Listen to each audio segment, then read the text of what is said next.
Falaremos nesta aula sobre arte gótica. Esta é a situação da Europa à época do desenvolvimento do estilo gótico na arte. Já vemos uma divisão geográfica que levará à Europa do século XX. Enquanto o século V se caracterizou por uma migração das cidades para o campo, o século XII verá o final do feudalismo e uma migração de retorno aos centros urbanos. Comecemos pela arquitetura. A arquitetura gótica foi a principal característica do estilo. Novas técnicas arquitetônicas foram desenvolvidas para permitir a ampliação das plantas das igrejas, e novas linguagens surgiram para se adequar a essa nova arquitetura. Esta é a planta básica de uma igreja gótica. A nave principal foi dividida em nave central e naves laterais, bem como o transepto.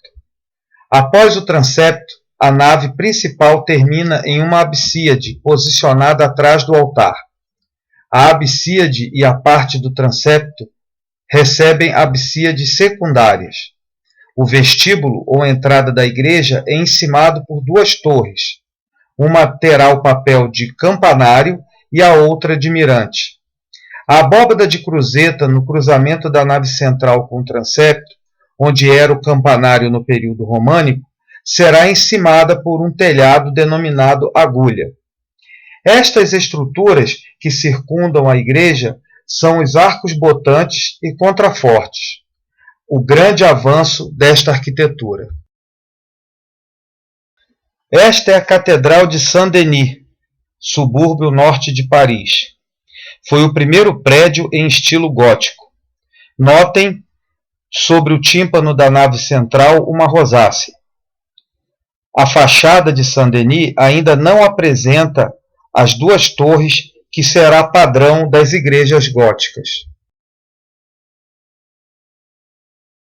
Esta é a visão interna da rosácea norte de Saint-Denis. Algumas igrejas românicas já apresentavam rosácea em sua fachada. No entanto, só em Saint-Denis elas receberão vitrais e também serão colocadas no transepto. Saint-Denis também ainda não tinha a agulha, mas já apresentava os arcos botantes. Por falar em arcos, o arco quebrado ou arco ogival, ou arco gótico, é a estrutura arquitetônica que permitirá a construção das abóbadas de arestas. E a abóbada de aresta é que comporá o teto das naves góticas. E atuando apoiadas nos pilares, permitirá as grandes alturas alcançadas pelas igrejas góticas.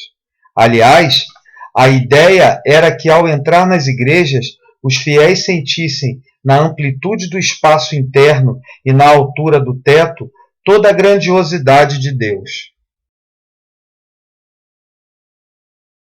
A combinação de pilares, arcos ogivais e abóbadas de arestas são os componentes internos que permitirão a verticalização das igrejas góticas sem a utilização de grossas paredes. Agora, como elevar tanto teto, que era de pedra, sem que ele desabasse pela falta de grossas paredes? Externamente, a utilização de arcos especializados, denominados arcos botantes, e de colunas denominadas contrafortes, isto, somado às abóbadas de arestas e aos pilares, será a técnica que permitirá, como se dizia na época, elevar a igreja até o céu. Todo o peso da estrutura é dividido entre os pilares dentro da igreja e os contrafortes lá fora, pelos arcos botantes. Isso permitiu abrir grandes espaços para as janelas, dando a oportunidade do surgimento de uma nova arte, os vitrais. Falaremos agora sobre o vitral. Aqui temos a visão interna da rosácea da extremidade norte do transepto da Catedral de Notre-Dame de Paris. Com a ampliação das janelas dos prédios góticos, houve a oportunidade e até a necessidade da criação do vitral, já que não existiam mais os grandes espaços nas paredes para os afrescos com as imagens religiosas. Vitral não é pintura e nem escultura, mas podemos dizer que é quase a mistura dos dois, podendo também ser comparado com o mosaico, já que temos uma composição elaborada com vidros coloridos. No entanto, a passagem da luz pela obra é componente importante dessa estética.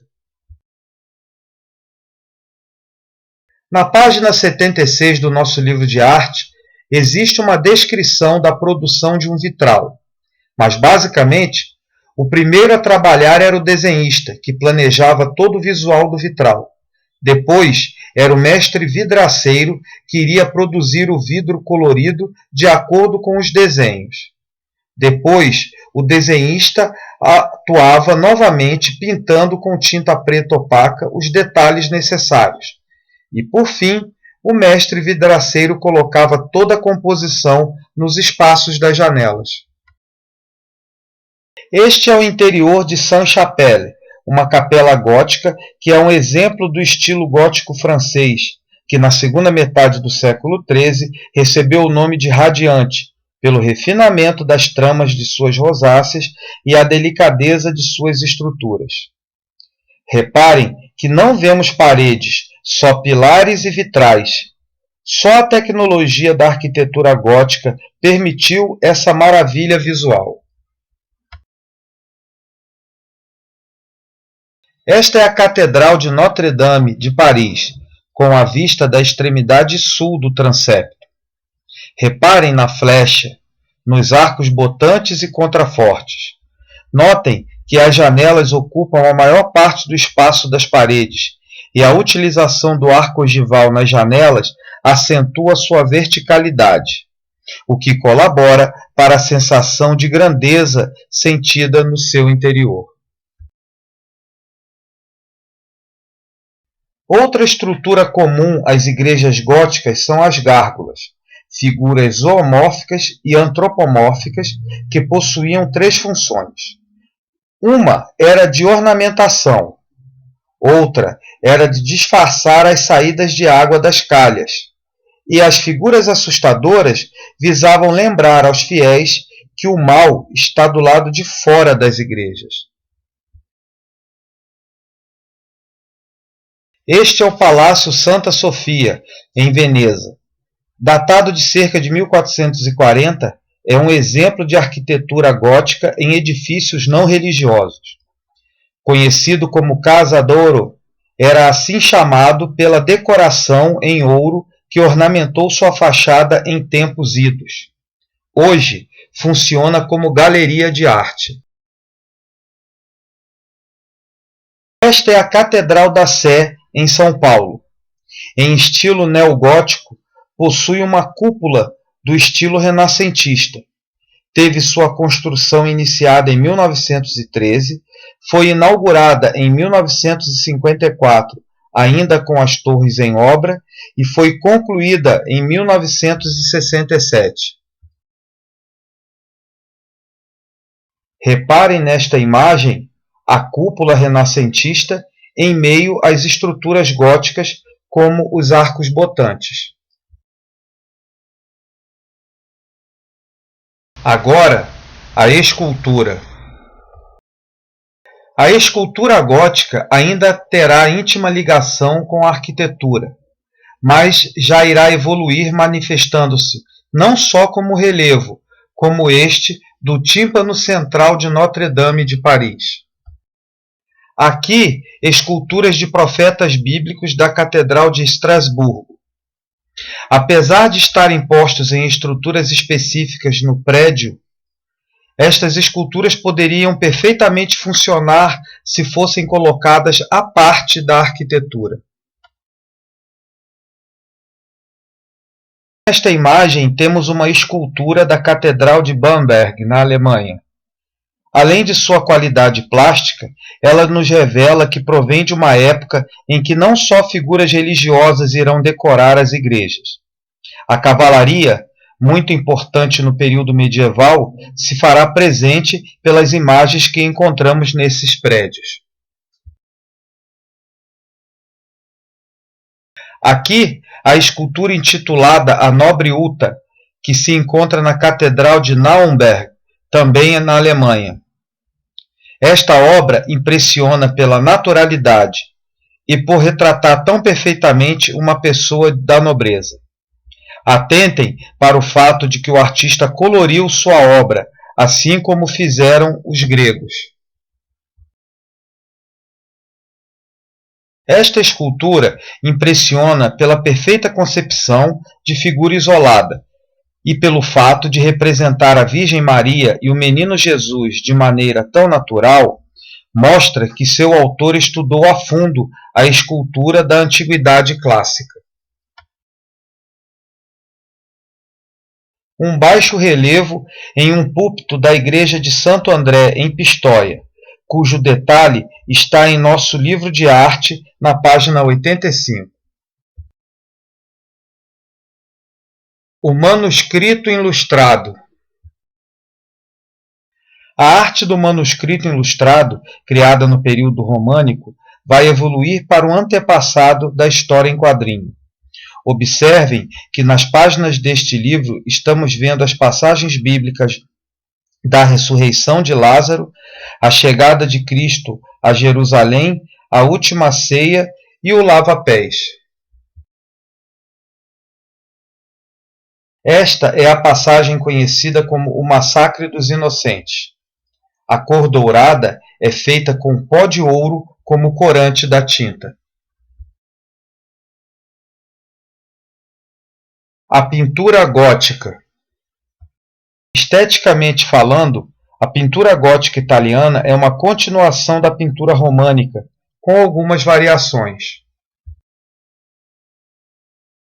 No período gótico, começam a surgir as obras de arte cuja autoria é identificada. Este retábulo cruciforme é de autoria de Cimabue. O modo como ele representa Jesus transmite todo o sofrimento. Este será um padrão de representação utilizado por este artista, que é considerado o último pintor do estilo bizantino.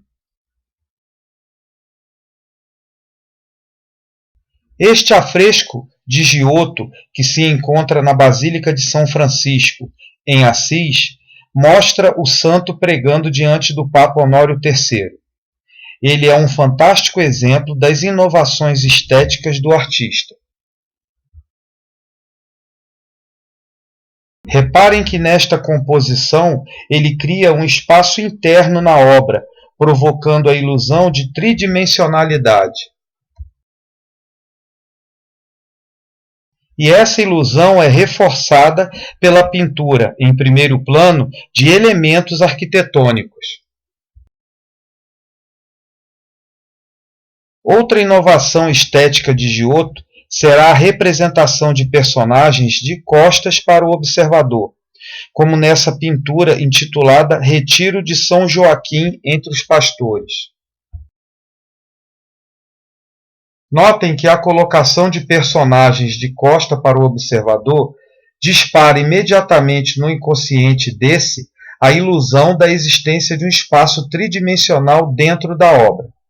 Não por acaso, Giotto irá introduzir a perspectiva no Renascimento.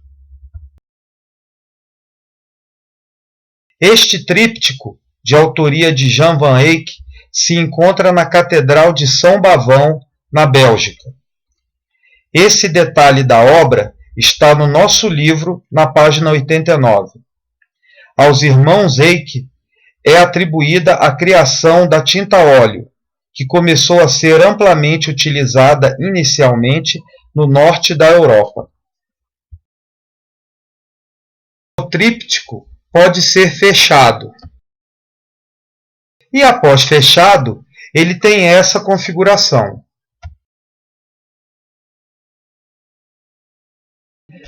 Diferentemente dos italianos, como o norte da Europa dispunha de tinta a óleo, que demorava a secar, o realismo da pintura é conseguido com a reprodução meticulosa de detalhes, como pode ser visto nesta pintura de Van Eyck intitulada O Casal Arnolfini.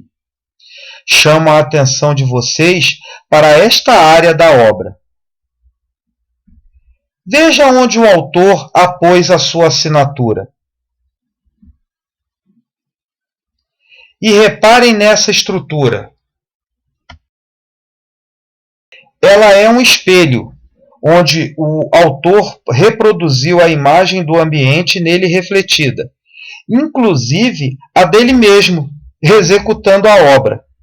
Tecnicamente, uma fineza de detalhes que só a utilização da tinta a óleo permitiria. Conceitualmente, o artista se incluir na obra era algo inédito para a época. Outra coisa que será comum nesse período é que ao artista seja encomendado um retrato onde o cliente seja retratado ao lado do santo ou santa do qual é devoto. Aqui temos um retrato executado por Van Eyck, onde Nicolas Rolin, o chanceler do Grão-Ducado da Borgonha, é representado diante da Virgem Maria entronizada, tendo ao colo o menino Jesus e sendo coroada por um anjo. Notem que o artista garante o naturalismo da obra, caprichando nos detalhes e se valendo da aplicação da perspectiva. Este é o final de nossa aula e o final do primeiro bimestre. Boas provas!